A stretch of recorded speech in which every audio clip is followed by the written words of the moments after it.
नमस्कार मित्रांनो, लग्नानंतर होईलच प्रेम या मालिकेतील काव्या आता लग्नबंधनात अडकली आहे.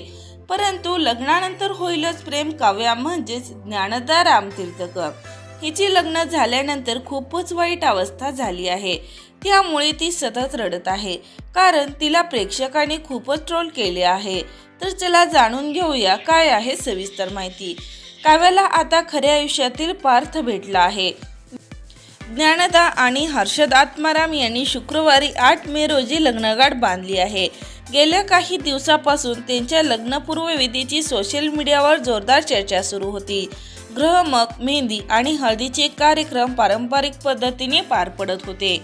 या खास सोहळ्यासाठी ज्ञानदा व हर्षद या दोघांनी अत्यंत सुरेख ड्रेसिंग केली होती.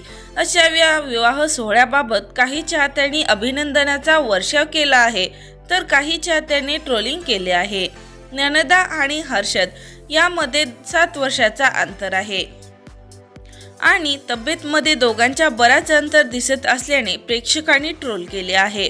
असा जोडीदार शोभत नाहीये. यांच्यासोबत लग्न करण्यापेक्षा ज्ञानदा तू सिंगल राहावं का, तू इतकी सुंदर आणि हा जोडीदार अजिबात शोभत नाही, अशा घाण कमेंट करत प्रेक्षकांनी ज्ञानदाला ट्रोल केले आहे. ती सतत रडून रडून तिची तब्येत बिघडली आहे.